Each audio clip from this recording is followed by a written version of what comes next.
Hey, Backstage, Jingle Bash 2017. Everyone make some noise for Jingle Bash 2017, y'all. There you go. Night number 1, your morning mess, Joey Boy. Hi, Natasha Castle. Hi, it's Aneesh. All right, you're part of the show. You got to introduce yourself. What's up? This is Dylan Francis. No, I'm sorry. Hey, what's up? It's Trak. Trak in the building. What up, buddy? Oh, What up? Yeah, long time no see. How's everything? Good. Yeah. I was actually in Phoenix like a week ago. What? Were you here It seems for? like you guys didn't come to see me. Oh yes, you We were, were at- because was we at were in Gold LA Rush. for the AMAs. Yeah, we're at the AMAs covering the radio when we heard you were going to be here. thing. It was Yeah, at that Gold little Rush. thing, yeah. How was Phoenix treating you the last time you were here? Dope. It was cool. Yeah. I played I played that festival with Bauer. We did a little back-to-back thing. Right. It was fun. Awesome. Really cool. Awesome. And you just introduced, obviously, Dylan Francis was also at the festival. Do you guys was, have that's like right. some interaction, or I mean, No, he's we a don't fun talk. I guy. haven't talked to him in 5 years. I don't acknowledge. No, he's a good friend of mine. You haven't Right? seen his rider? Like, do not look in his eyes when, especially Sorry. for Dylan Francis. Yeah. Don't look in Sorry. his eyes. He's a very sensitive rider. And that's because I'm cross-eyed. We all look, we're like, really? Yeah. Well, you thank played you for off coming well. to Jingle Bash, man. We have quite the lineup. We got Logic here, Jesse Reyes. Do you have a relationship with any of the other artists here for tonight? I actually haven't met either of them. Really? If they care to meet me, Yeah. If I will Jesse happily give or, them a high five. Yeah, Logic is here. Come and join us in the interview. yeah, come on. Fans of all you guys. Trak wants to meet you. Yeah. We were a year. Was it a year ago already for Best Night Ever? Yeah. When you rocked the Best Night Ever Yes. event, that was super dope.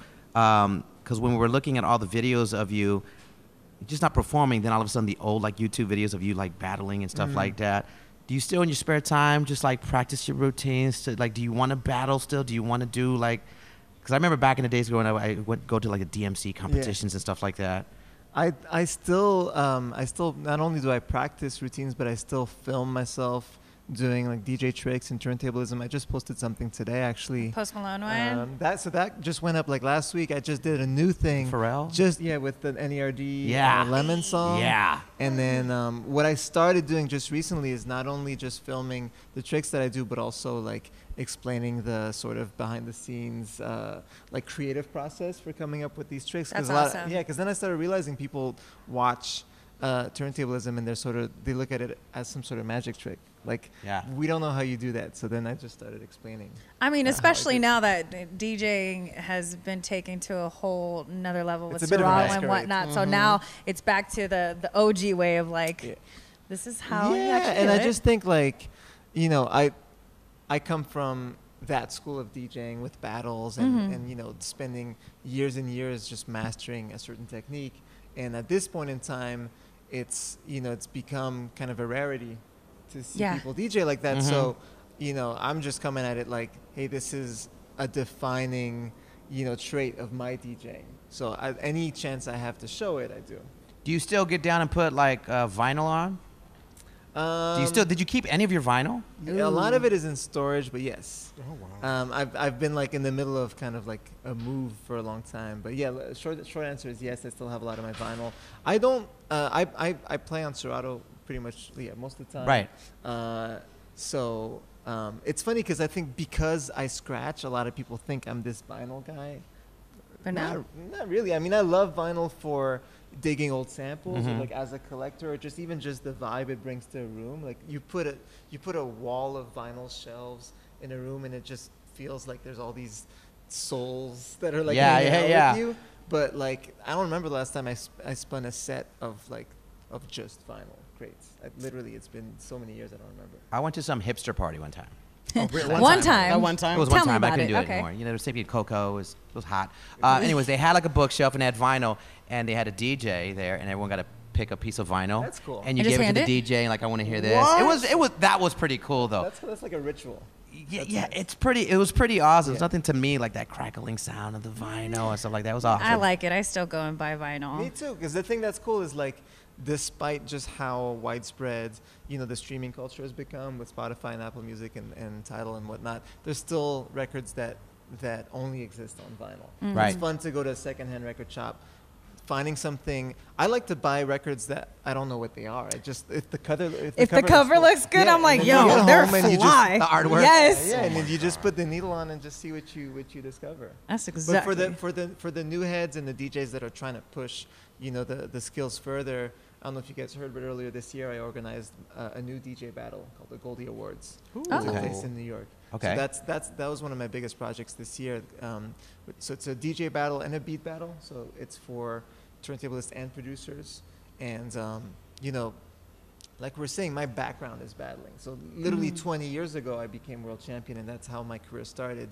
And the way that DJing sort of evolved over the years, now that part of the craft isn't as much in the forefront. So I kind of made it my own challenge to bring it back to the forefront and shine a light on DJs who have incredible skills and who are doing, such cool things that I think anyone can really appreciate. But for whatever reason, a lot of crowds don't get to see all of these incredibly talented. It's an art DJs. form.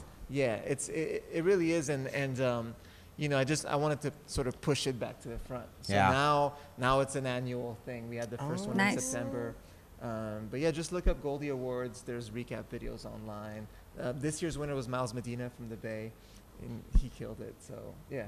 Is it going to move every year, or is it going to be the same location? We'll see. We're still figuring out. Phoenix is a very good city if you wanted Just to go to saying. it. I'm just saying. I heard. We got some Yeah. talent out here. There's a spot called the Van Buren. Be hot to do the Goldies next year. It's a great venue. The event was in New York, but it was an international competition. We flew out DJs from New Zealand, Wow. Nice. Europe, Japan, all over. Oh, money. Yeah. Okay. Now, I need to get out there. Some Is rich this an people. opportunity for any of these DJs to be signed on to Fool's Gold? Yeah, actually, so literally the winner of the DJ battle gets to perform at Fool's Gold Day Off, which is our Nice. festival, and the winner of the producer battle gets a release on Fool's Gold. So the winner, the guy who won the beat battle, is a guy called Holly. He's from Portugal, actually. Wow. He's incredible. Now, with Fool's Gold, you guys just celebrated, was it the 10-year 10, anniversary, yeah, right? yeah, yep. What's the process for you to sign on artists, especially since, 2007?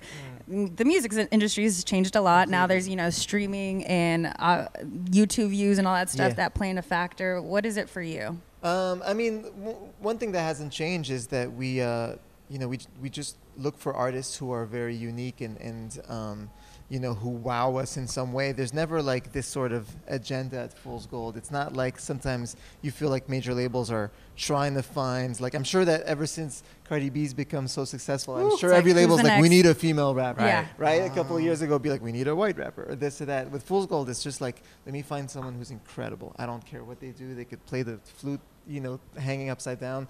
If they're great, they're great. And that's always been our thing.